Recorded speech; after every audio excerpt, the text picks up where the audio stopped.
Rais wa Marekani Bwana Donald Trump ameanza operesheni zake za kufukuza baadhi ya Waafrika ambao wamekuwa wakiishi katika nchi ya Marekani, akidai ya kwamba hawana vigezo vya kuendelea kuishi katika taifa la Marekani. Sasa haya yote yanatokana na nini? Haya yote yanatokana na kwamba Waafrika tumelala na hatutaki kuamka. Waafrika tunaona kila anachofanya mzungu kitakuwa ni bora, na vitu vya kwetu tumeona ni vitu vya ovyo, ni vitu vya kipuuzi. Na hawa mabwana wanatumia nafasi hiyo hiyo kuendelea kututishia na kuendelea kujiaminisha kwamba wao ni bora mbele yetu, kwamba sisi hatuwezi kuishi bila ya wao, lakini kiuhalisia ni kwamba wao hawawezi kuishi bila ya sisi. Hawa wa Marekani pamoja na watu wao wa magharibi ni watu ambao wanapambania sana haki za kibinadamu, wanavyodai wenyewe ni dunia nzima, lakini haki za kibinadamu wanazozipambania wao ni kwa ajili ya maslahi yao tu. Labda nikwambie kitu kimoja ambacho ulikuwa haukifahamu kuhusiana na haki za kibinadamu. Haki za kibinadamu ambazo wazungu wanazipiga kelele kila siku ni katika ule mlengo wa kuendelea kutawala dunia, ni kuendelea kunyonya Afrika. Hakuna mzungu ambaye atakuja kukupambania wewe haki yako ya kibinadamu alafu atoke mikono mitupu akapande ndege airport arudi Ulaya. Kitu kama hicho hakipo. Kitu kama hicho hakipo. Ukitaka kulithibitisha hilo, rudi hapo hapo katika hicho kinachoendelea katika taifa la Marekani hivi karibuni. Bwana Donald Trump kaanza kufukuza Waafrika ambao walikuwa wakiishi katika nchi ya Marekani. Sasa kama ni haki za kibinadamu au watu mizizi yao na shughuli zao zote ni zishakuwa ni huko. Sasa kama ni haki za kibinadamu ilikuwa waache sasa ili waendelee kuishi huko huko.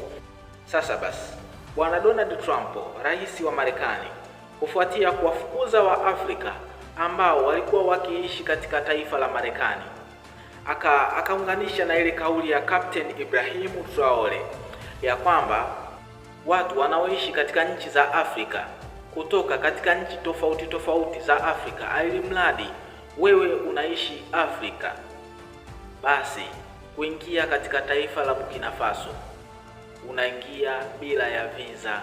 Captain Ibrahim Traore akiwa katika lengo la kuiunganisha Afrika na kuisogeza karibu, alitoa hiyo go ahead ya kwamba mtu yeyote kutoka taifa lolote lililokuwepo Afrika kuingia katika nchi ya Burkina Faso basi ni free of charge visa, yani ni bila ya visa. Kwa hivyo Bwana Donald Trump wakati anawafukuza hawa wa Afrika alisema waingie katika taifa la Burkina Faso. Sasa Captain Ibrahim Traore amejibu wazi wazi, hayo majamaa yanayokuja huku katika nchi ya Burkina Faso sio jalala la kuja kuleta tu watu, yani tunapokea tu watu. Tumesema ni watu kutoka Afrika, sio majitu kutoka Marekani.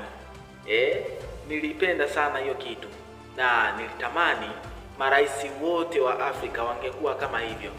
Captain Ibrahim Traore ambaye anaonyesha ujasiri katikati ya nchi zilizokubali kuwapokea hao mabwana waliokimbizwa kutoka katika nchi za Marekani, unakuja kuona ya kwamba Captain Ibrahim Traore ni mtu wa tofauti sana na ni mtu mwenye uchungu na Afrika, kuona kwamba heshima haiwezekani ikavunjwa, heshima ya Burkina Faso haiwezekani kuvunjwa na mimi nikakaa kimya. Ndio maana akaamua kuchukua hatua na kujibu wazi wazi tena bila ya uoga ya kwamba hao watu wanaitoka huko Marekani baada ya kufukuzwa wasije hapa Burkina Faso, watafute sehemu nyingine. Wakati huo mataifa kama Kenya na Rwanda wamekubali kupokea hao watu. Lakini vile vile katika hizo sera za uhamiaji za Bwana Donald Trump anasema ya kwamba Waafrika wakiwa wanataka kwenda Marekani inatakiwa uwe na dhamana inayoanzia $5,000 minimum mpaka $15,000 maximum. Narudia tena, Muafrika unayetaka kwenda Marekani inatakiwa uwe na dola 5,000 minimum dhamana, na maximum ya dhamana ni dola 15,000. Dola 15,000 ni sawasawa na milioni 30 za Kitanzania, inatakiwa uwe nazo ili kuingia katika nchi ya Marekani.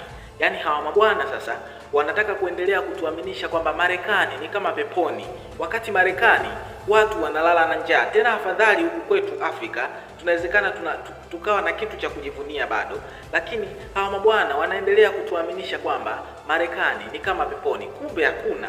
Marekani unaiona kwenye video, kuna Marekani usiyoiona katika video. Kuna watu wamekosa hadi makazi, hawana sehemu ya kulala. Nitakuonyesha hapa ndugu yangu, nitakuonyesha ili usiwe mtu wa kufagilia sana kuelekea huko katika hayo mataifa. Njaa ipo kama kawaida. Kibaya zaidi, mwananchi wa Marekani anapigwa na njaa wakati serikali ya Marekani inatoa mabilioni ya fedha kufadhili mauaji yaliyokuwa yakiendelea pale Gaza, kufadhili vita iliyokuwa ikiendelea pale Ukraine. Taifa linaendelea kutoa bajeti kubwa kwenda kuanzisha mizozo isiyokuwa na faida. Kwa mfano, katika video iliyopita nilitangulia kusema kwamba Marekani sasa hivi yupo katika mgogoro na nchi ya Venezuela pale kwa Nicolas Maduro, akidai ya kwamba kuna madawa ya kulevya yanaingia Marekani kutokea katika nchi ya Venezuela. Yaani ni kwamba wanajihalalishia ugomvi ili wapate kufanya wanachokitaka wao. Sasa Marekani, mfumo wao wa utawala ni kwamba wenye nguvu wanawanyonya wasiokuwa na nguvu. Kwa hivyo Marekani, ndugu zanguni, sio peponi. Marekani sio peponi. Rais wa Mali General Assimi Goita, yeye amesema ya kwamba kwa sababu nyinyi mmetupangia eti tukitaka kuja huko Marekani inatakiwa tuwe na minimum dola 500 ya dhamana, maximum dola 15,000 ya dhamana. Basi na nyinyi raia wa Marekani mkitaka kutoka huko Marekani kuja huku Afrika, kuja huku katika nchi ya Mali inatakiwa muwe na dola 15,000. Hiyo ni kama dhamana. Dhamana hiyo inakuja vipi? Wamarekani wanasema ya kwamba wa Afrika tukiingia katika nchi zao tunaenda kupitiliza ule muda ulioandikwa katika visa. Kwa hiyo ndo wameweka hiyo dhamana ya kwamba ukipitisha hata sekunde moja hela yako unaipoteza. Yaani inatakiwa uende sawa na muda ili mradi uipate hela yako urudi nayo nyumbani. Lakini kama utapitiliza, yani hata sekunde moja, hata lisali moja, manake hela yako utakuwa umeipoteza. Kama kuna watu wana ubaguzi, basi ni haya mazungu. Kwa sababu hata ile awamu ya kwanza ya bwana Donald Trump kuwepo pale katika nchi ya Marekani kwa mara ya kwanza, maana hii ni awamu yake ya pili.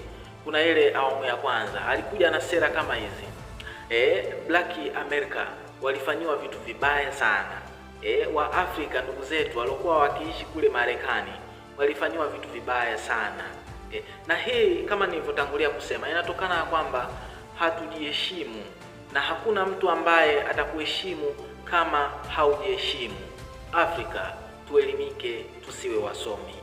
Swala la watu wasiokuwa na makazi ambao tunawaita homeless kama unavyoona hapa, ili swala limekuwa issue sana maeneo haya, umeona. Kwa hiyo sasa nitaka watu mtazame hii video kwanza, kama ulikuwa na ndoto ya kuja Marekani, at least uone kinachoendelea